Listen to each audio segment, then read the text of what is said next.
Monsieur Lamboulot, nous revoilà pour la deuxième partie du module 3. Alors, on va parler des techniques d'écriture impactantes, plus ou moins, comment rédiger votre CV et comment rédiger les essais. Voilà. Alors, vous avez soumis un CV très impressionnant, hein. Excusez-moi, j'avais dit tout à l'heure, vous travaillez à Brassivoire, c'est pas Brassivoire. Brassivoire, c'est en Côte d'Ivoire. Vous travaillez aux brasseries du Congo, voilà. Et on va voir, à travers un exemple, comment utiliser cette méthode STAR, qui signifie situation, tâche, action et résultat, pour montrer en fait les réalisations que vous avez faites. Voilà. Parce que quand vous faites votre CV traditionnel, si vous voulez, c'est des faits. C'est des faits que vous marquez. Je vous donne un exemple. Je prends sur votre CV, hein, pris sur votre CV, vous avez été promoteur de vente. Vous avez développé et géré un réseau de clients en assurant la promotion des produits et l'optimisation des ventes. Vous avez vu à faire de la prospection, du suivi et l'analyse de la performance. Ça, c'est ce que vous avez mis vous sur votre CV. OK. Mais cette gestion-là, vous ne nous avez pas expliqué à quel point est-ce que vous avez poussé. Cette gestion, c'était une petite gestion, c'était une grande gestion, c'était une moyenne gestion. Quels étaient les KPI? Comment est-ce que cela a été mesurable? Quel était l'impact que ça donnait? Que vous avez prospecté de quelle manière? Voilà. Vous avez juste mis des effets, des informations comme ça. Avec la méthode STAR, on va aller plus loin. Voilà. Alors, avec la méthode STAR, on va reprendre cette même partie de votre CV, promotion de vente. On va mettre ça, on va parler d'abord de la situation. Vous avez fait de la promotion de vente, mais comment? Par exemple, vous pouvez dire, j'ai fait l'expansion d'un portefeuille client. Par exemple, dans la zone concurrentielle de Goma, par exemple, ou bien de Ouvira, cette ville que je connais très bien d'ailleurs. Voilà, parce que j'ai chaud travaillé. Voilà, il faut dire comment, où, voilà. Ça, c'est la situation que vous expliquez. Vous ne dites pas simplement, oui, j'ai fait la promotion de la gestion d'un réseau, mais comment, quelles étaient les circonstances, si vous voulez. OK, ça, c'est la situation. Maintenant, quel était votre but? Quel était votre but en faisant l'expansion d'un portefeuille? Votre but, c'était, on peut dire par exemple, c'était accroître la visibilité et l'accessibilité des produits. Voilà, parce que quand on fait de la promotion des ventes, c'est pour que les produits soient vus. Donc, quelles sont les actions que vous avez prises? Voilà, pour voir vraiment l'évolution de la croissance de la vente de ces produits. Par exemple, vous avez mis, je ne sais pas, vous avez fait un tableau de bord, vous avez réalisé une veille concurrentielle. Ça, c'est dans les actions que vous avez prises. Mais dans les actions que vous avez posées là, quels ont été les résultats? Voilà. Vous pouvez dire, par exemple, il y a une augmentation du chiffre d'affaires de 4% sur un an. Voilà. Là, votre exemple est beaucoup plus concret et beaucoup plus impactant. On voit vos forces de frappe.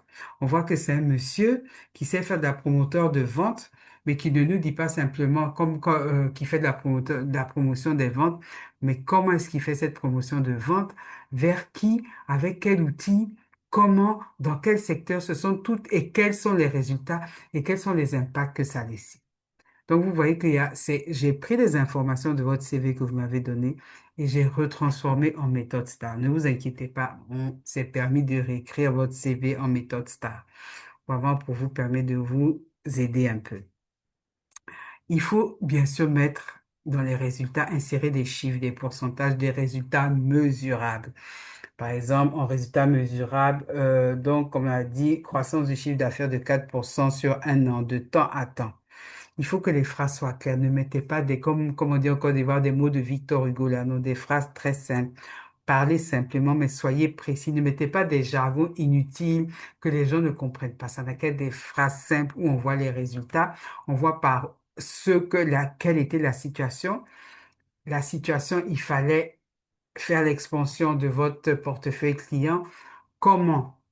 Que les produits soient visibles, ça c'est numéro 2. Donc pour ça, qu'est-ce que vous avez fait? Quelles actions vous avez prises? Et suite aux actions posées, quels ont été les résultats? C'est ça la méthode STAR que vous allez donc mettre aussi bien pour votre CV que pour les essais que vous allez écrire.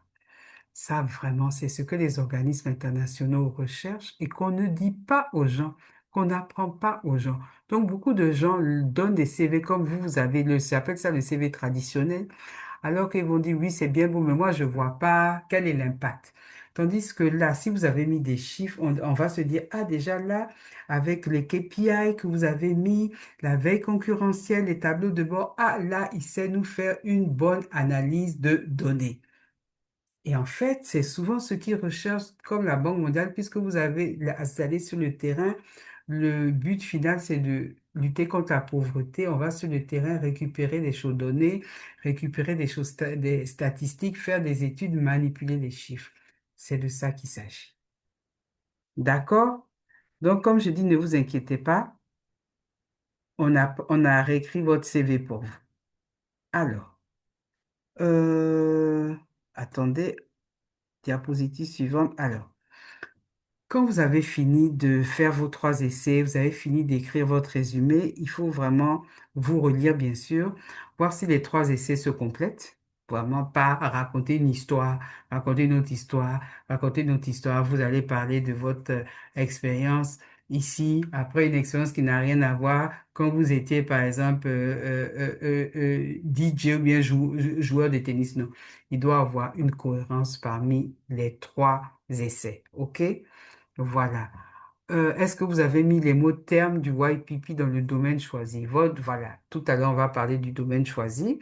Et surtout, est-ce que vous avez respecté la limite des mots? Est-ce que vous avez fait un ton professionnel, c'est-à-dire écrire de manière simple, mais sans faute d'orthographe, s'il vous plaît. Sans faute d'orthographe. Donc voilà, ça c'était un peu pour la checklist. Maintenant, on va voir un exemple d'essai. Voilà, un exemple d'essai. Par exemple, pour le premier essai, montrer l'adéquation technique et sectorielle. Vous pouvez commencer comme ça, phrase de lecture, avec une formation en gestion des finances et une expérience de tant d'années dans le secteur de la vente commerciale. Je possède une expertise directement alignée sur la pratique 2. Sur la pratique 2, quelle est la mission de la Banque mondiale? Vous mettez. Ensuite, sur le blanc compétences techniques, vous citez deux ou trois outils ou méthodes, par exemple analyse de coûts, bénéfices, modélisation financière, gestion de projets, statistiques, et vous donnez les résultats. Ne vous inquiétez pas, on a fait un exemple d'essai pour vous, mais là, c'était juste pour vous expliquer le principe.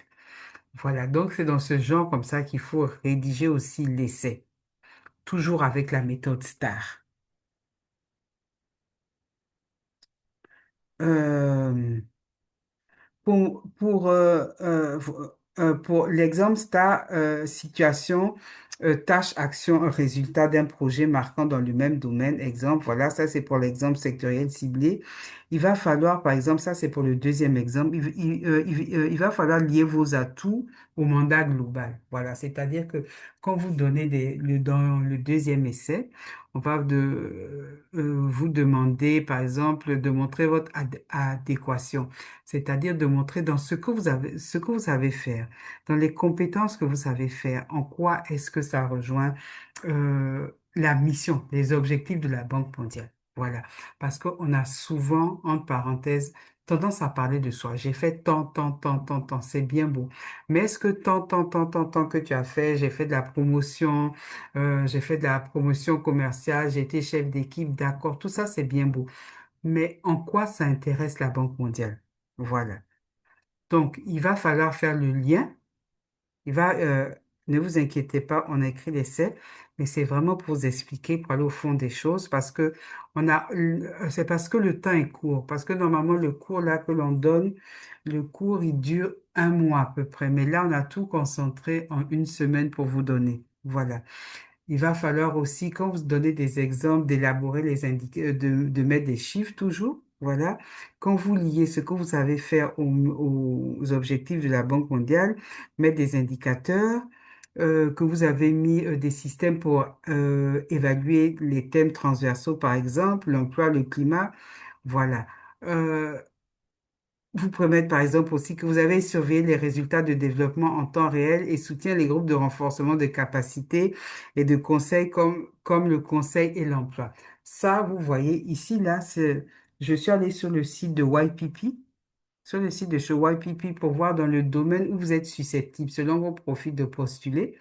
Voilà l'objectif du département dans lequel vous allez travailler. Ensuite, au niveau de l'application, ce que j'appelle au niveau de la candidature, de candidater. Attendez, moi je pense que je vais faire une autre vidéo parce que vraiment je veux m'attarder un peu dessus. Donc je vais arrêter, je vais faire une dernière vidéo sur ce module-là. C'est que 4 slides, mais je vais faire une autre vidéo parce que je veux vraiment prendre mon temps pour que vous ne manquez rien par rapport à ça. D'accord? Donc on se dit à tout à l'heure.